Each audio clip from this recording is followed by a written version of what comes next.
All right, folks, we're going to go ahead and get started with the evening program. And it's really my privilege and honor to get to introduce Dr. Stokes. You have his full biography and a lot of the information that we have been given, and so lots of the rest of the information is there. But I do want to point out a couple of things about Dr. Stokes. He's currently the managing director of Huron Consulting Group, a position he's held since 2014. This followed 2 years at Northeastern University, where Dr. Stokes served as Vice President for Global Strategy and Business Development at Northeastern University and Executive Director of Post-Secondary Innovation. His recent book that we've talked about a couple of times, Higher Education and Employability, New Models for Integrating Study and Work, was published by Harvard Education Press in 2015. Dr. Stokes began his career in higher education 20 years ago, teaching literature, writing, and communications at institutions as diverse as Stony Brook University and the Massachusetts College of Art and Tufts University. He's also held positions as a technology industry analyst and management consultant, and he served for more than a decade as the Executive Vice President and Chief Research Officer at Adventures, a leading higher education research firm and consultancy. He earned his Bachelor of Arts degree and PhD in English from Stony Brook University. And once again, Dr. Stokes is going to be on the program tomorrow tomorrow's program I highly recommend to you. It is, like I said earlier, the opportunity where we're going to get to roll up our sleeves and really delve into the strategies behind the goals of the strategic plan. So it's a real privilege to have Dr. Stokes with us, so please welcome Peter.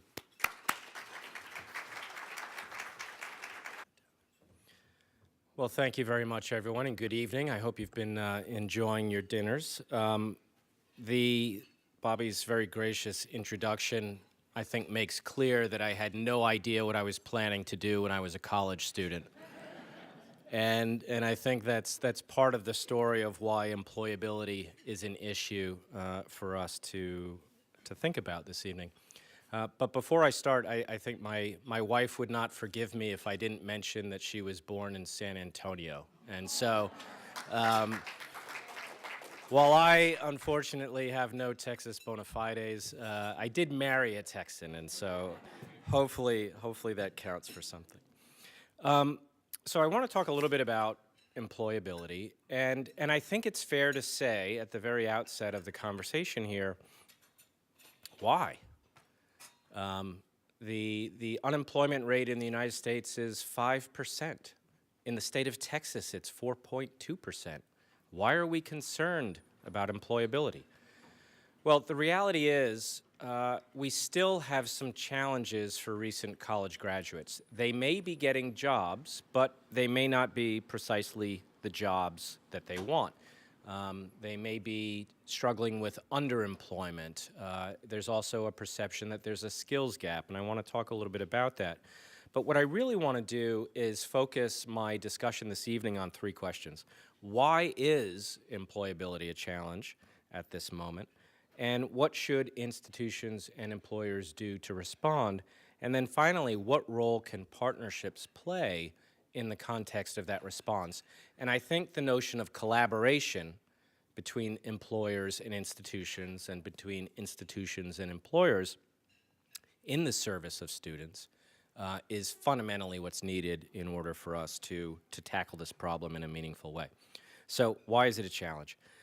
We have this problem with unemployment. We also have this perception of a skills gap. And I say perception because there's a rigorous and vigorous academic debate about whether or not there is technically a skills gap. But many employers, many CEOs will tell you, look, we've got millions of open jobs, we've got millions of unemployed Americans, but we can't put them together. There's a problem here. We don't have the right skills in order to match individuals to jobs, and so we need to focus on addressing this skills gap. It's unclear, however, who really owns this problem of employability, right? So all of these different stakeholders, parents, students, universities, startup companies, employers, everybody has a stake in this, but they all want slightly different things from this experience. So parents want their children to choose good majors, choose good schools. Students want rigorous academic programs, but they also want experiential learning opportunities, and they want to be able to develop those marketable skills. I haven't really met, maybe I just don't travel in the right circles, but I haven't met a college student who didn't want a job at the end of the experience. And so, you know, these are things that they want. Of course, universities and colleges also want to provide that combination of rigorous academic preparation with some kind of readiness for the employment marketplace. And startups have a lot of interest in this space. They see inefficiencies in the market, and they want to start to bring some solutions of their own that may support what colleges and universities are doing, or that may threaten to supplant some of what colleges and universities are doing. So we need to pay attention to all of the venture capital that's going into what we sometimes call the ed tech environment, and what more recently people are starting to call the employment tech environment. And then finally, you know, we have the employers themselves who want talent that's ready to hit the ground running, to work in diverse teams, to problem solve on the front lines. Once upon a time, decision-making may have resided with the management class within an organization. Today, management-level decision-making, problem-solving, customer service is all down at the front lines. I was chatting with a recruiter at Bank of America a few nights ago who was saying that interns at Bank of America are client-facing. You need an internship on your resume before you can get an internship. So this is a challenge, and so we have this lack of alignment in the system that makes it difficult for students to find a straight path through this system. So the current approaches take a few different forms and shapes, and no single actor in this ecosystem can really address this problem independent from the others.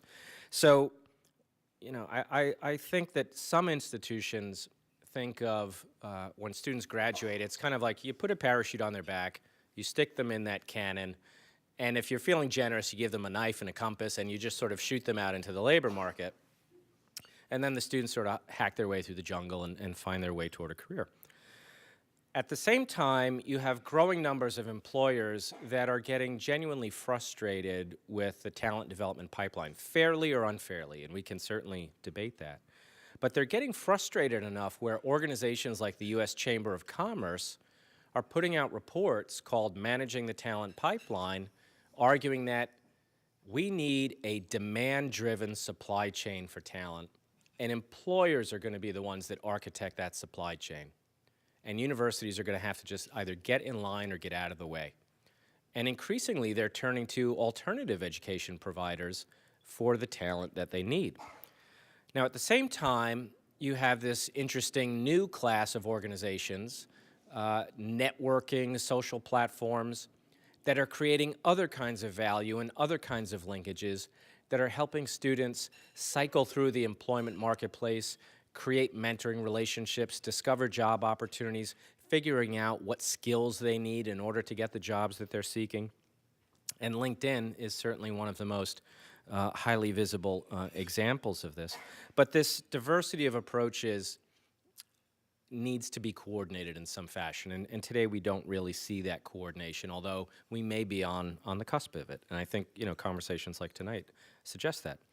So one of the reasons why we see this lack of coordination is that our understanding of outcomes is changing, and as well as our understanding of the role of universities and colleges in supporting outcomes.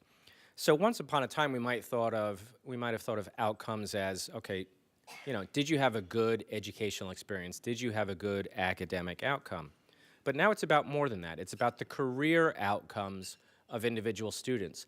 It's about the institutional effectiveness, as we saw in presentations earlier today. Statewide initiatives to understand the ROI that colleges and universities are providing to the state for the investments that it's making. And ultimately, that comes down to the economic return that our colleges and universities are generating for the regions that they serve. So a different way of viewing outcomes. And just a comment here from a senior administrator in the State University of New York. 10 years ago, this whole conversation wasn't happening. Nobody cared what happened when you left school. You just paid your bill and you left. Now, I have a son who's a senior in high school, and we're going out campus to campus, trying to help him figure out what he's going to do and where he wants to go and study. And I can tell you that as you go on those college tours and the college students walk backwards and talk to you about what you're seeing, every single parent is asking at the end of the tour, is my child going to get a job? So it's no longer enough just to say, good luck. We hope we did well by you, and in a few years, write us a check for the advancement office. So with new outcomes expectations comes a new, and in some ways troubling for some folks, in some ways encouraging for other folks, but a new understanding of the mission of colleges and universities. And responding to that mission requires thinking about education in different ways. And so I just want to share a few comments here, some quotations from a variety of thought leaders from higher education. And I'll just read these to you since they may be hard to read. Tony Carnevale runs the Georgetown University Center for Education and the Workforce. Many of you may be familiar with his work, but he does some really fantastic analysis of where the needs are in the labor force, how it maps to certain disciplines, and what the salary levels are for a variety of jobs. That can be very informative, certainly for students, but also for institutions as they think about developing their program portfolios. And what Tony said back in September of 2014 to the Chronicle of Higher Education is that we needed more skill in the workforce, and so we turned to colleges and universities and said, you have a new mission. He went on to say that higher education is really a workforce development system, but it doesn't like to see itself that way. So we still see resistance to this notion and this sense of education versus training. I think that division is simplistic. I think that dichotomy is starting to fade, but it's a real tension in many places, and certainly a great many faculty still feel that tension, and yet the mandate in many respects is there to think of it differently. You may be familiar with Richard Oram and Josipa Roxa, who came out with a book a couple years ago called Academically Adrift, and then followed up that study with a book called Aspiring Adults Adrift, which looked at a set of recent college graduates to understand how they were performing in the workplace. And ultimately, what they found was that universities need to do a few things. First of all, they need to become more rigorous in their programming, more demanding in their standards if they expect their graduates to be work-ready. But they also went on to say that they need to develop programs that facilitate school-to-work transitions in terms of internships, apprenticeships, and job placement programs. John Fry is the president of Drexel University. Drexel is in Philadelphia. It's a co-op institution. It's STEM-focused. And back in January of last year, President Fry said, access to a college education is no longer enough. The world has changed so significantly that colleges and universities must complement traditional education with real experience, including authentic connections to the workplace. And then finally, Wendy Purcell is president of Plymouth University in the UK. We see some of these issues, not just here domestically, but also internationally as well. And in a commentary in Inside Higher Ed, President Purcell said, a degree once considered the passport to a graduate-level career needs to now come in a total package. Call it Graduate Plus, as employers seek well-rounded employees who are work-ready, with clear evidence of both job-specific skills and prized graduate attributes. So we need to combine work readiness with traditional rigorous academic preparation. So how do we respond to this new mission? How do we respond to these challenges? For many, the key outcome now is career success. And that means that institutions have to compete with one another on their ability to nurture marketable skills. That's the basis on which your enrollments will depend. Again, go back to those parents who are asking on those college tours, will my child get a job? And there are several results from this. First of all, at the curricular level, you need to think about how to thoughtfully integrate study and work. And I'll provide a few examples of this in a moment. And from an instruction perspective, you need to foster work readiness among your graduates so that when they leave, they're ready to present themselves and effectively sell themselves to the labor market. And ultimately, that gets to the results or the outcomes. Institutions have to increasingly recognize that they play a key role in this talent development pipeline. And notwithstanding the point of view of the U.S. Chamber of Commerce, they have a very critical role and need to define that role in order to interoperate with the other key players in the market. One of the problems with all of this discussion is that we haven't yet settled on a clear definition of what work readiness is. Some point to cognitive or non-cognitive skills, others point to qualities or values. So until we get some clearer sense of what work readiness really means, we're going to be a little bit at sea in working at cross purposes.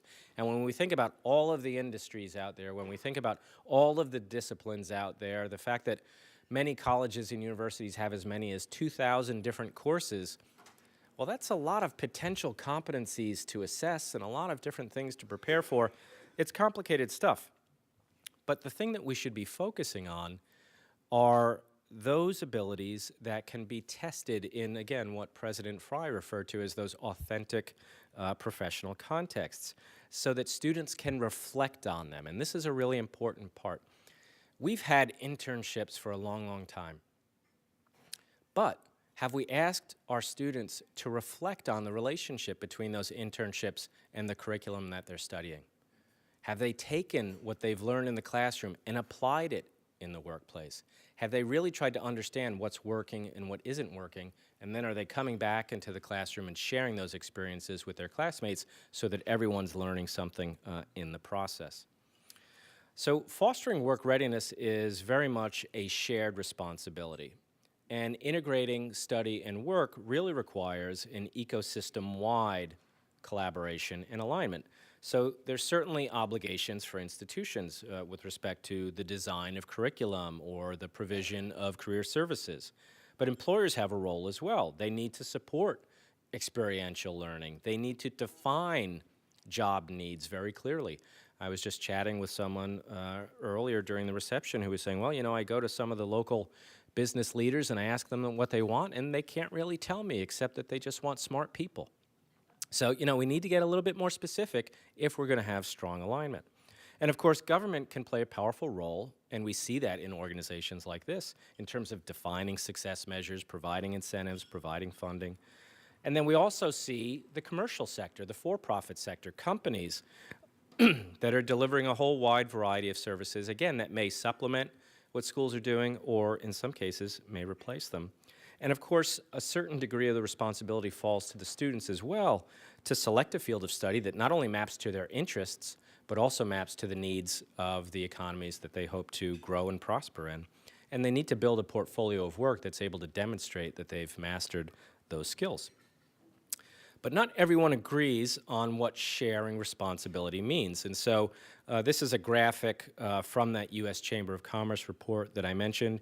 And you can see that at the top they show a very simple sort of value chain of here's a student worker, here's an education provider, here's an employer. So you've got a student, you go to school, you study, you get a job. Below, they see a more complex ecosystem where you have a student, they go to a provider, but maybe there's some third party providing some kind of support. Maybe it's a network, it's a social learning platform. Maybe it's a code academy that's providing some additional top-up skills on top of your degree. And then you go to the workplace and there's training there. And at the end, then you're ready for that job. So we have to understand as this value chain shifts and changes and evolves, what is the changing role for colleges and universities inside that value chain? So finally, I want to talk a little bit about the role of partnerships in the context of that value chain. And so as a professional consultant, I'm obligated to show you at least one slide that's unreadable and try to convince you in the space of about 30 seconds that this is where all of the insight in my presentation resides. And that way you can't really call me on it if you're not able to read any of this. But what I'm really trying to show here is a a value chain of student experience across the institution. And so at the left side, we have marketing and enrollment, then we have program planning, and then curriculum design, and then delivery, and then experiential learning, and then assessment models, and then career services, and then alumni relations, and then corporate relations. And what I'm trying to suggest here is that there are opportunities for collaboration all across this value chain.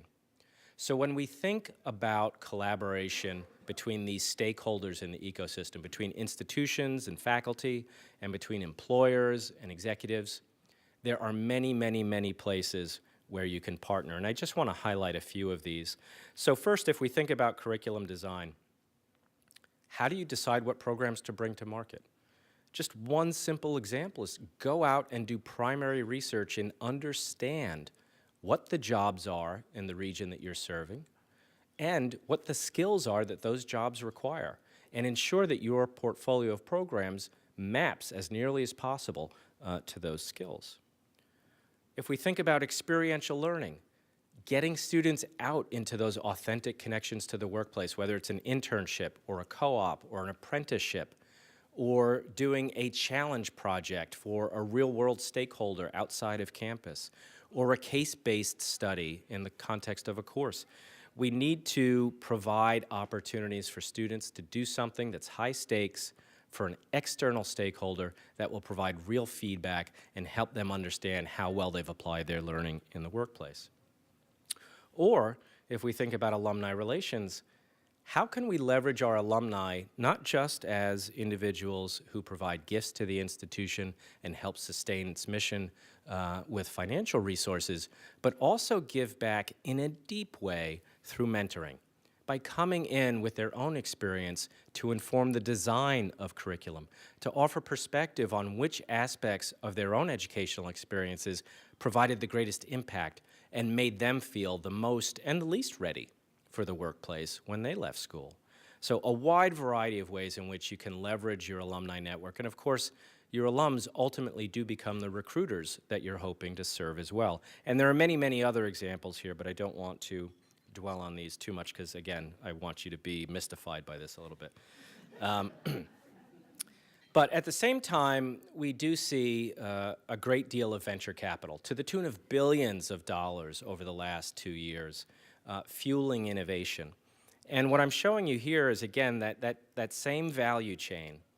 And you can see that there are companies in all of these areas, some of which, again, could be the friend of the institution and help make their own employability initiatives more successful, but in other cases that may represent competitive threats to those institutions. And if schools aren't thinking about whether or not these organizations are friends or foes, they're not doing their job.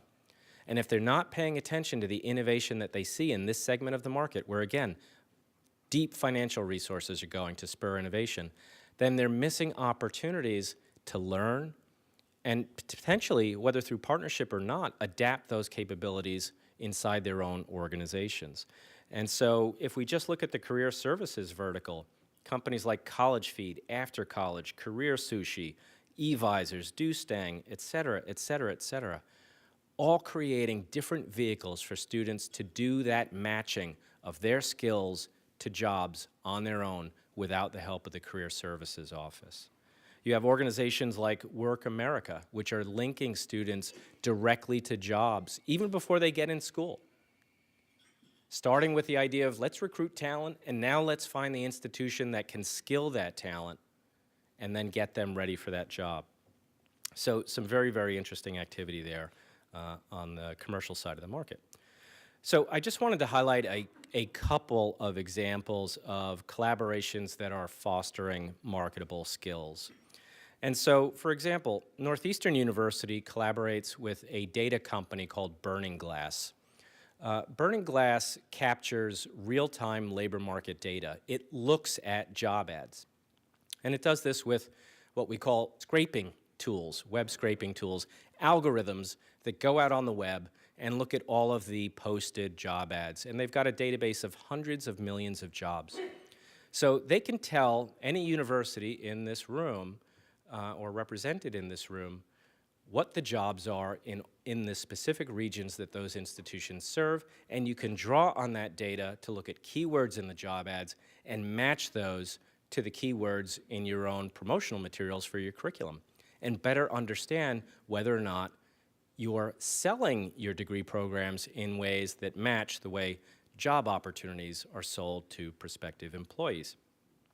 So Northeastern works with Burning Glass as it does its domestic expansion. Some of you may be aware that Northeastern, while being, of course, based in Boston, has small campuses in Charlotte, North Carolina, in Seattle, Washington, in San Jose, California, and also in Toronto, Canada. Before Northeastern goes into any of those markets, it consults this data to understand which set of its 50 programs is it going to take into each city. And Charlotte, which focuses on finance, is very different from Seattle, which focuses on high tech. So you need to understand the demands in particular markets in order to understand which portions of your portfolio are relevant. I also wanted to point to Southern New Hampshire University, which has recently announced a partnership with Flatiron. Flatiron is a New York-based for-profit company that provides training.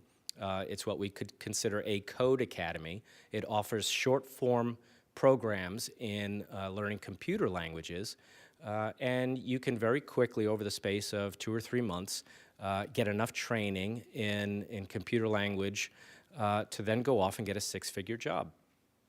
Now, the U.S. Department of Education right now is requesting proposals from nonprofit universities to partner with for-profit companies of this sort in order to bring new programs to market. And schools that are approved to participate in this program, which is called EQIP, will be able to provide Title IV funding to students, even if they enroll entirely in these for-profit companies. So a student could enroll at Southern New Hampshire, but take a program at Flatiron and still get Title IV funding for it. And then finally, if we think about the role of alumni, MIT, which is certainly a privileged and special institution with a terrific brand, has an amazing program called UPOP, which brings hundreds of alumni to campus in January at their own cost to come and spend a couple weeks on campus and work directly with students to conduct mock interviews, to help them with their resumes, to help them think about their curriculum and how it applies to particular fields of work, and what they learned as they made their own transitions from education to employment. So really getting alumni to engage, and of course these same alumni not only give their time, but they also give back with respect to their financial resources, but just they do more than that, right? So they also give their time and they give their advice. So these sorts of efforts are closely linked to the unique mission of each of these institutions and to their areas of competitive advantage. So as we think about employability, there's not a one-size-fits-all response here. There's not everybody's the same. This is not a cookie-cutter approach. You can develop a competitive position around employability that maps to the skills and strengths and character of your own institution. So finally, in my view, it's not a challenge that institutions can take up on their own.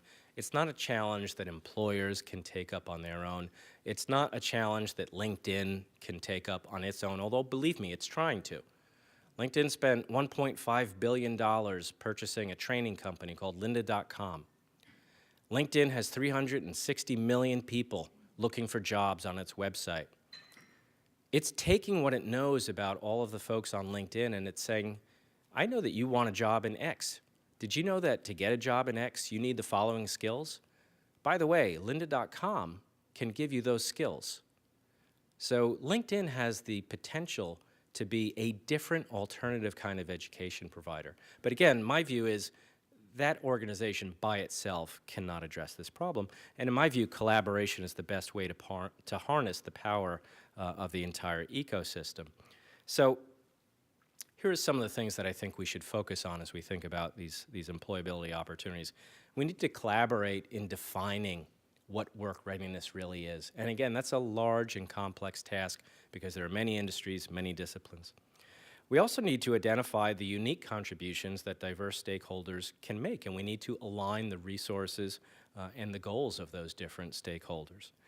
We also need to think less about a supply-driven or demand-driven approach to talent development and instead articulate a genuinely coordinated and cooperative approach. And we also need to bring the classroom and education into the workplace, just as we bring, the workplace just bring education in the workplace and into the home, right? So we need to combine curricular and experiential learning in more powerful ways. And we need to look for opportunities to involve alternative providers, whether it's a LinkedIn, whether it's a Flatiron, or whatever it may be, so that they can add real value for all of the stakeholders in this conversation. So ultimately, thoughtful collaboration between sectors, higher education, employment, for-profit sector, can enhance the contribution of all of these stakeholders and promote the development of marketable skills more effectively. So thank you.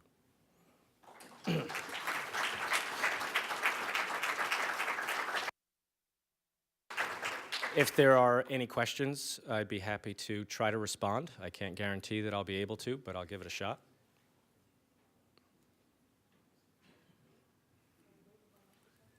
Please. Can you speak to the challenge of, when we talk about delivery methods, the challenge of SACS accreditation and what it requires of instructors and professors within a university or college setting, and the challenge between,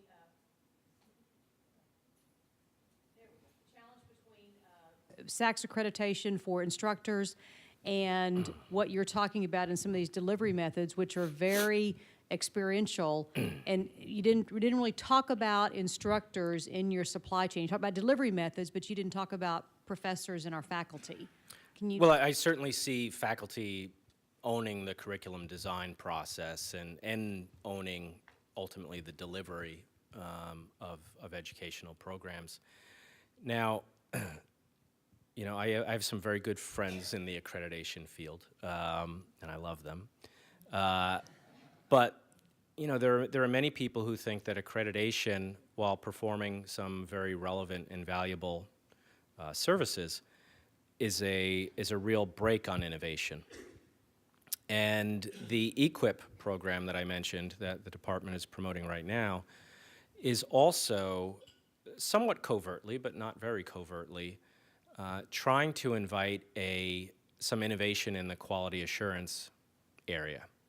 And so in addition to asking nonprofit schools to partner with commercial providers, they're also asking those partners to bring a quality assurance partner to the table who will evaluate the outcomes of that collaboration. And there are some auditing firms that are being considered to provide that role. There are some consultancies that are being invited in to play that role. Some traditional accreditors, possibly SACS, possibly HLC, others, will step in and try to be part of those initiatives. But the message is that the Department of Education itself is trying to seed the potential for a different kind of quality assurance model that one day could make accreditation as we know it irrelevant. Now, folks in Washington have tried to do that before, and will, undoubtedly try to do it again. I don't know how far they'll get with it, but there is a real frustration with the sort of input-oriented, and I know that accreditors are also looking at outcomes, but there is a frustration with the input-oriented focus of accreditation, particularly at the programmatic level, right? Not just the institutional level, but when you think about AACSB or ABET, they're really creating very narrow scripts of what schools can do to meet their expectations. And while those standards are all well and good, and the outcome that they deliver is positive, it's a very narrow road to travel down, and it doesn't allow for many lefts and rights.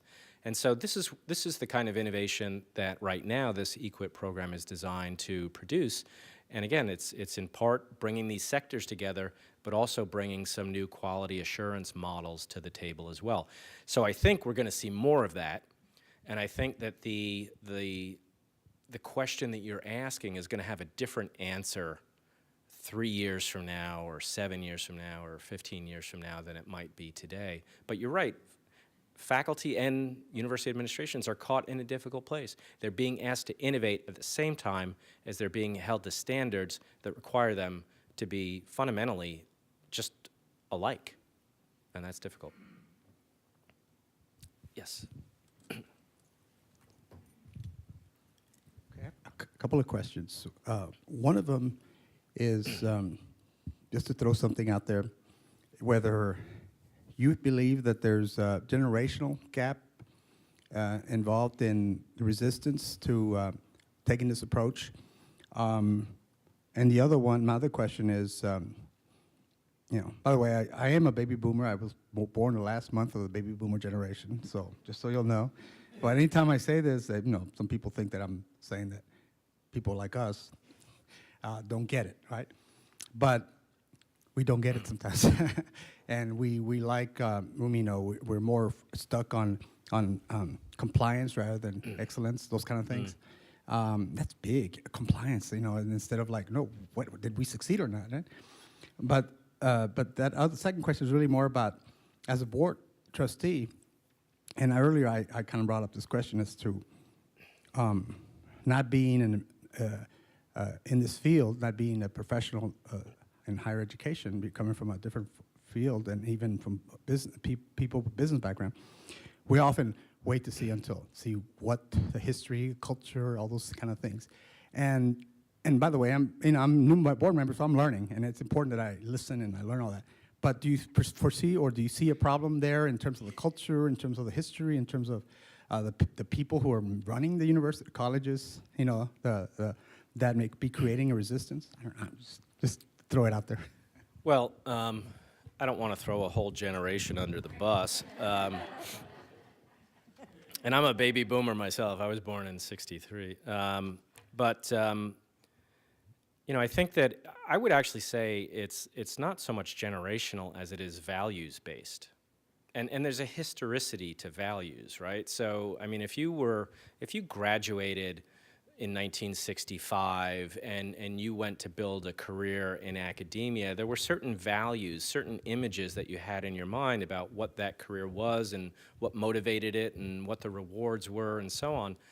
Well, now the environmental context has changed, and while there's nothing wrong with those values, they miss some of what needs to be valued today. And so there's a sense that some folks have blinders on, and they're still sort of living with a set of values that don't seem to address all of the challenges that are right in front of us today. But, when I think about the university administrators that I work with and at hundreds of schools across the country, the senior-most leaders get this. Presidents and provosts and deans get this. Faculty feel uncomfortable when they're left out of the discussion. And this is a really key piece of the collaboration. This can't be top-down. This can't be, driven by edict. And if we just think about, the strategy here, the 60 by 30, it's about allowing for variation and difference by different sorts of institutions, recognizing that 4 years and 2 years and for-profits and nonprofits all have different goals and different audiences that they're serving. And so, we have to allow for that variation, and we have to allow the stakeholders to have a voice in how they execute. And faculty can't be left out of the process. It's just simply not possible. And there are certainly some senior leadership teams that think they should be left out just simply because it's expedient and it's a quicker path to getting someplace. But in reality, it's a longer path. And certainly there will be some faculty who don't want to come along. But you really have to go with I would say not just the coalition of the willing, but the coalition of the ambitious. Who has a stake in this? Who wants to make this happen? Bring them into the dialogue and include them and give them a voice in it. Otherwise, you risk alienating the folks that have to be involved.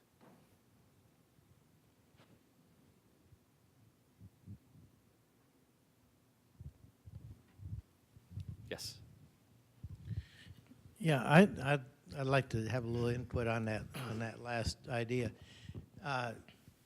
We've dealt with some of that in moving forward in terms of faculty resistance and looking at it over the long term, it seemed to me like the main factor that we were dealing with really was fear. Fear of what would happen to their jobs, their security, if we change direction.